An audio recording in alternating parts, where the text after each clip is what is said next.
Mateus capítulo 8, versículo 23, o título vai dizer: Jesus apazigua a tempestade.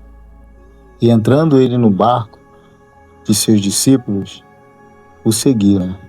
E eis que no mar se levantou uma grande tempestade, tão grande que o barco era coberto pelas ondas. E ele, porém, estava dormindo. E os seus discípulos, aproximando-se, desesperados, dizendo: Senhor, salva-nos que perecemos. E ele disse-lhe: Por que temeis, homens de pouca fé? Então, levantando-se, repreendeu os ventos e o mar. O seguiu-se uma grande bonança. 27 vai dizer assim: E aqueles homens se maravilharam, dizendo: Que homem é este, que até o vento e o mar lhe obedecem? Esse texto de Mateus, muitas das vezes olhamos ele no momento que estamos enfrentando algumas dificuldades. A gente vê que Deus ele é poderoso para acalmar o vento, a tempestade, mas aqui esses homens eles estavam passando isso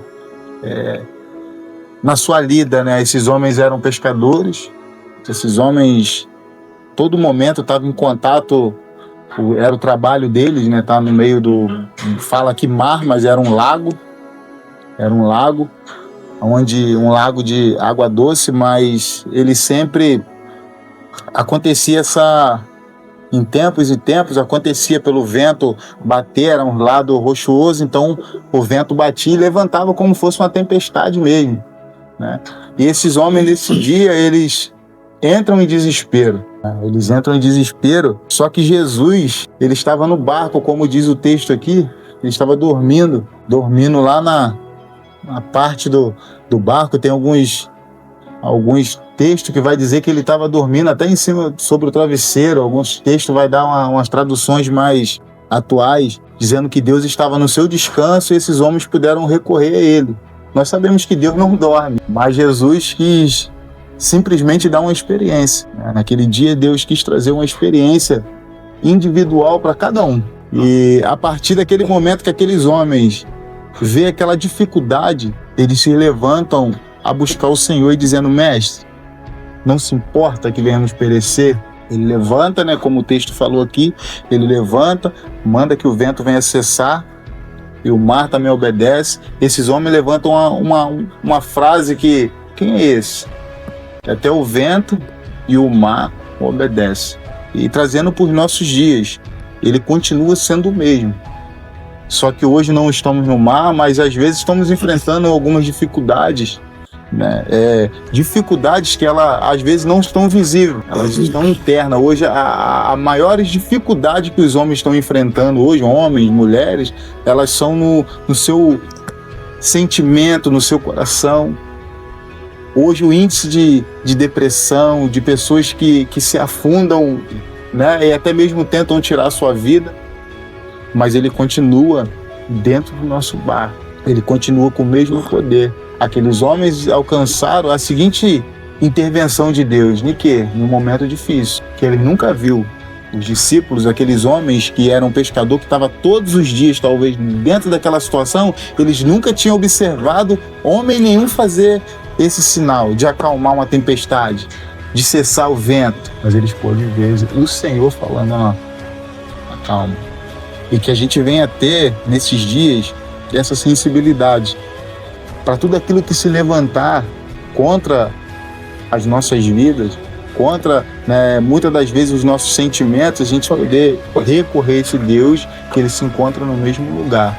Não dormindo, porque Deus não dorme. Tudo está patente aos olhos dele. Ele vê o que a gente aqui não está vendo. Ele vê o coração de cada um, o que vocês estão pensando. Só que muito bom, a gente, acho que é um salmo que fala isso, a gente lembrar do nosso Criador no dia da nossa mocidade, no dia que temos fôlego, no dia que temos saúde. Por quê? Porque vem dias difíceis para todo mundo, mas a gente precisa ter essa sensibilidade de se aproximar de Deus enquanto podemos e poder invocar Ele E não somente desespero, como aqueles discípulos. Vai deixar a gente morrer? Vai deixar essas águas tomar conta desse barco e acabar por aqui? Não. Ele se levanta em nosso favor. Mas a gente precisa ter a nossa vida pautada naquilo que ele deseja pra gente. Amém? Amém.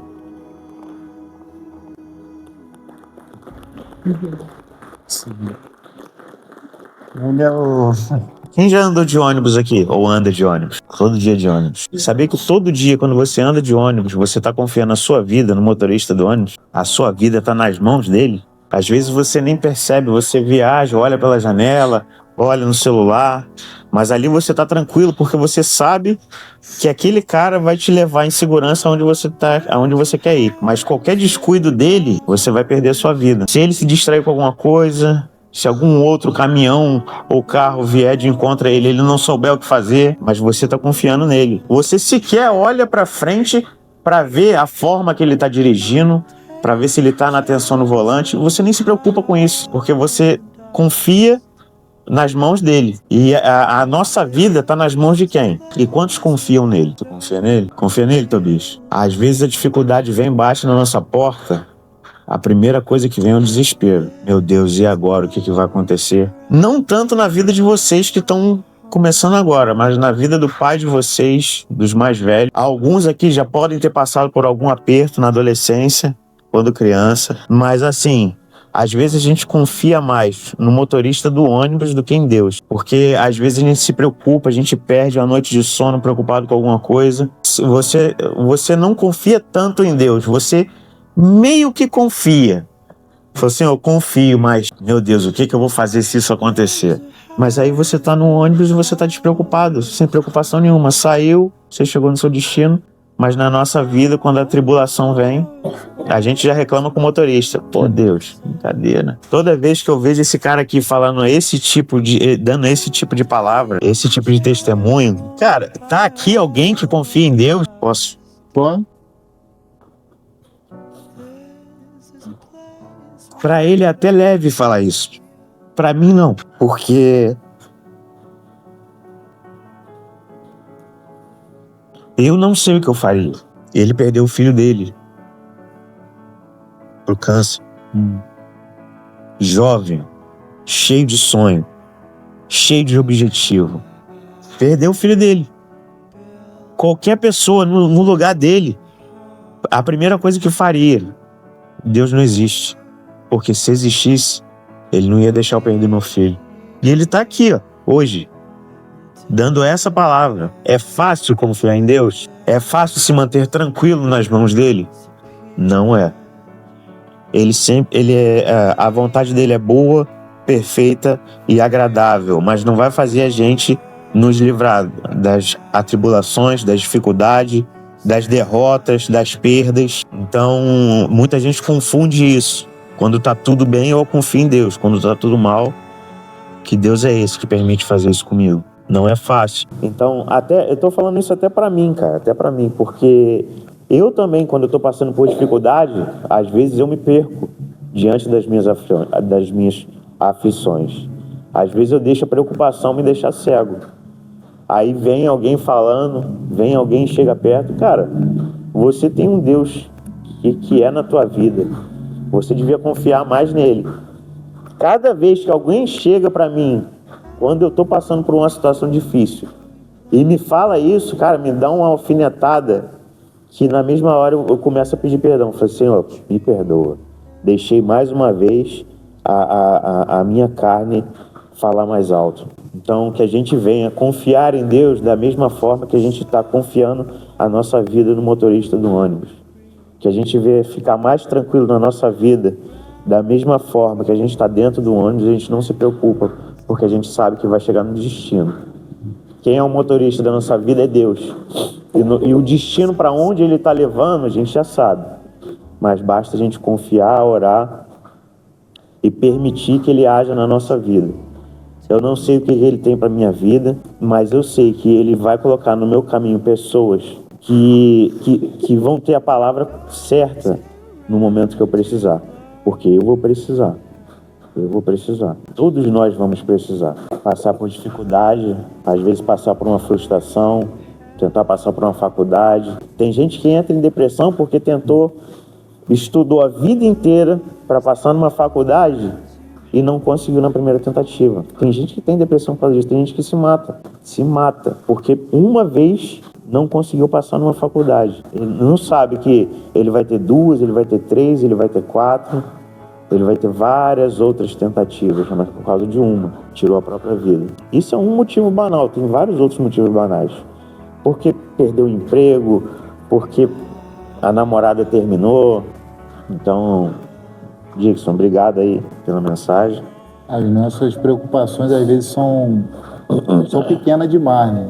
São pequenas demais. O professor tocou a respeito disso. Eu não gosto muito, às vezes, de estar falando, porque parece que você está movendo o coração das pessoas a respeito disso, né? Mas dá valor à vida de vocês, dá valor à vida de vocês. Eu passei um períodozinho, um tempo, até o meu filho vir falecer, direto meu filho no hospital, lá da criança. Se vocês chegarem em casa, vocês podem pesquisar, vocês estão no telefone direto, que às vezes a gente não tem noção da realidade que é criança recém-nascida, criança da idade de vocês. Às vezes a gente pensa assim, isso aí é só para velho, né? Mas não, é um hospital lotado de criança. Criança que eu digo assim, da idade de vocês. Meu filho, ele faleceu com 15 anos. Quem tem 15 anos aqui? Ninguém, é tudo mais novo. Já, né? Com 15 anos. Então, dá valor pelos pais de vocês que estão orando por vocês. Se não estão, vocês passam a orar pela vida de vocês, né? Não deixa as coisas, a água começar a entrar dentro do barco, para depois gritar, Jesus, Jesus, Jesus. Deixa Jesus dentro do barco. Porque eu passei com Jesus dentro do barco.